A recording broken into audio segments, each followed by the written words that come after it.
Secretary General David Lewis Rubongoya yatuusizza obubaka bwa President Kyagulanyi Ssentamu Robert Bobi Wine eri Embalala mu kusabira omwoyo gwa Maama Jole Mugisha olunaku olwaleero mu kanisa ya All Saints Embalala Cathedral. Kale katufune ebigambo bya omukulu Secretary General David Lewis Rubongoya.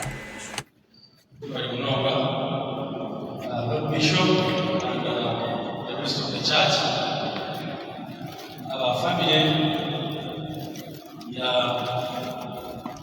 Deputy President wetu Mheshimiwa Jole Mugisha, Honorable William Matete Wamalyaha, kamba zina shule bebembezi hamwe n'abaha kanisa Honorable Edward Tubega Segona mwana kumanya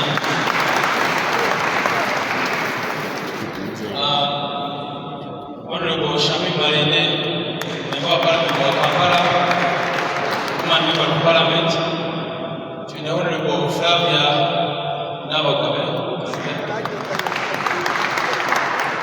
member of Parliament Masanda, Country Bright Munza, coordinator with Angore Kumanyamunonga,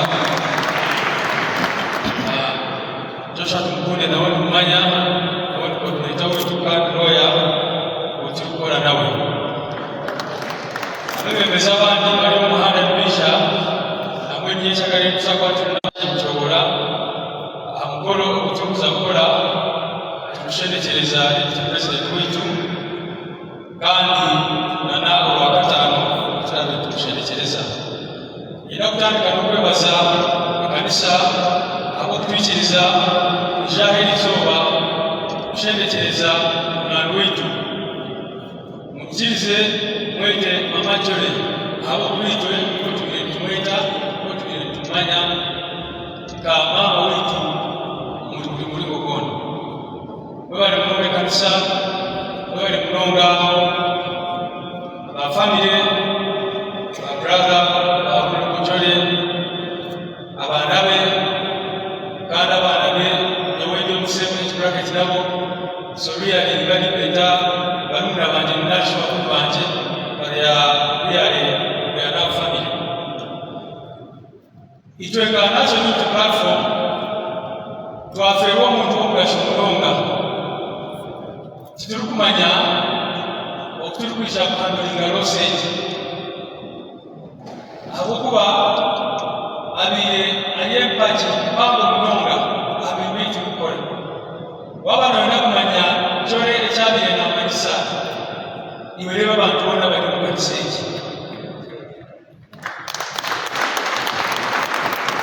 kaona mu majembo byakira baba natuka mucha kwemerera bareba abantu bonna bajya tukwasa cyekire kimugamba konka twatandise national platform batanga kutujuma batanga kine kimina cyabayayi kumanya niki batanga kutweta bintu byona byone kumanya imwiti kuzakugambaho konka Maama Jole afike motoka yisha bagere yashaba na president wetu Mheshimiwa Kyagulanyi Ssentamu Robert baganira pia kwamba this is the right group to join and work with.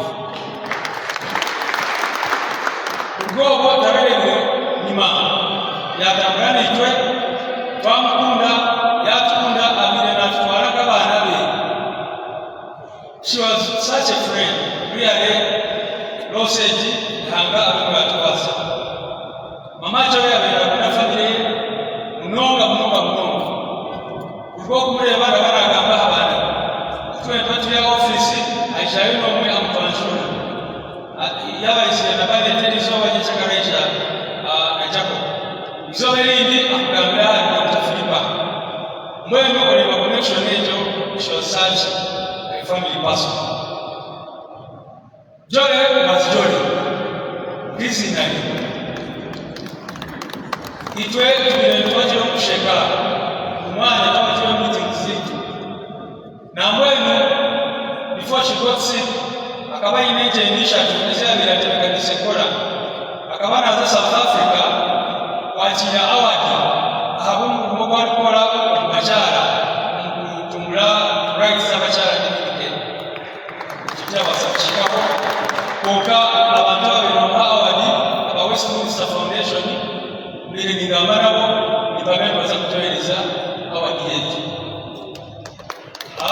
akabapulanyize kugenda nito namwe baterere sine kikyabaho tugire tulandani tukaba turiho kugenda nawe namwe tuletire ko twakiramu urugendo rw'itwagarika bidende abo kwenda kumusherekereza konka bena plan okusa Canada konka ebyo byonna tukora abo kunda ihanganye okureba muna atecha contributing to better this country and the communities. Mama Joy was very, very hard working. Para reaching itokawa mpesi kuramkumi tulimtugusa onashi itememetu eya kusimama mwenye ubi na yohona ebe contributed kwa vile na kora mnonga for her age. Which one jumped in the press conference? Now we are not about to answer the memory of Shah, whom we was in Kashesh, Babari Babane, Abenik. One jump about the police, they were trying to remember woman. Mama Joy was always there at all times. So she was very, very hard working. She was a mother to us, she was a friend. Akawana Batubuye, Abidina Batubuye, she was a sticker to time. Ebyo gamba manya niyo Christ said no mwele this ebitwamwe mukunda mukade mtumegawo. She was full of humor abirina kunda abakyala n'abaana bato nambweno hajiro kwala n'okufa abirina nakeza okutunga women candidates omuli Western Uganda yona promise kabane ekira akristo karaza twetu ne candidates babakyala anekusoma ekyo byo project yange nakora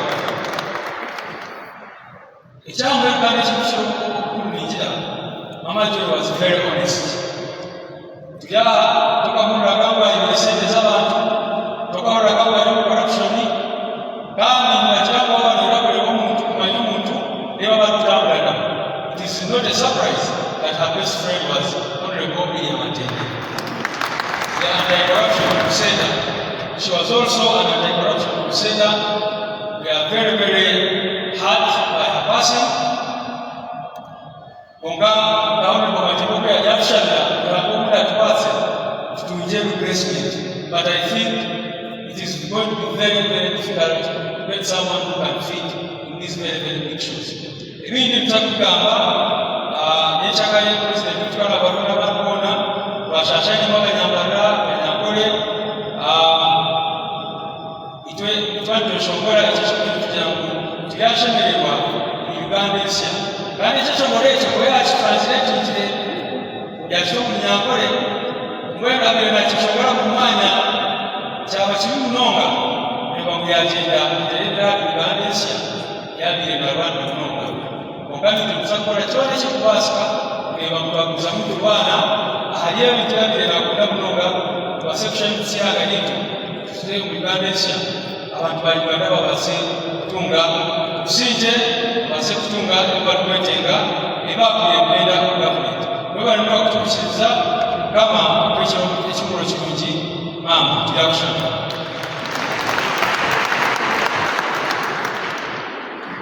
Baba Mnonga twaza speech ya mweru speech y'abana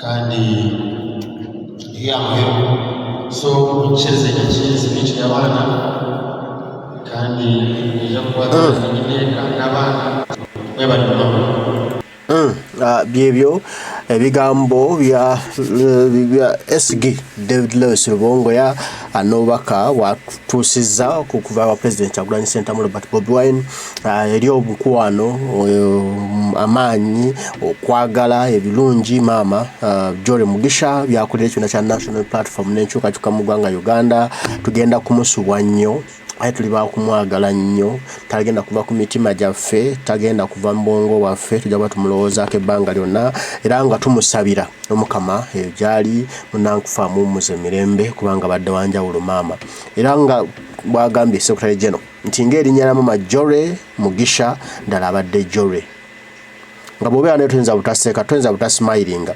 ng'akuteeka akaseko n'osanyukirawo ye bw'ati bw'abadde naye ekitalo nnyo ky'Omukama yasazeewo amujjulule zadde enteekateeka ze olugendo lwe lukomye awo ne byalese akoze bye bingi omukululo gwe munene era tujja kumwerabira bigenda kusigala byeyogerera bigenda kusigala nga bimwogerwako nti byakuloma Majjole Mugisha banaye toyanze nnyo toyanzeege maama olw'omukwano gwo gw'otulaze ayina Mukama Katonda akutambuze bulungi mu lugendo olwo olw'obwomu teruba lwangu tusaba Mukama lukutambuze bulungi tunaddamu ffenna kuba nanti lyekkubo ne tusisinkana bw'alibanga asazeewo Mukama waffe mbagala nnyo bataayi bange Mukama Katonda wankumire tujja kuba tuddamu banange mweraba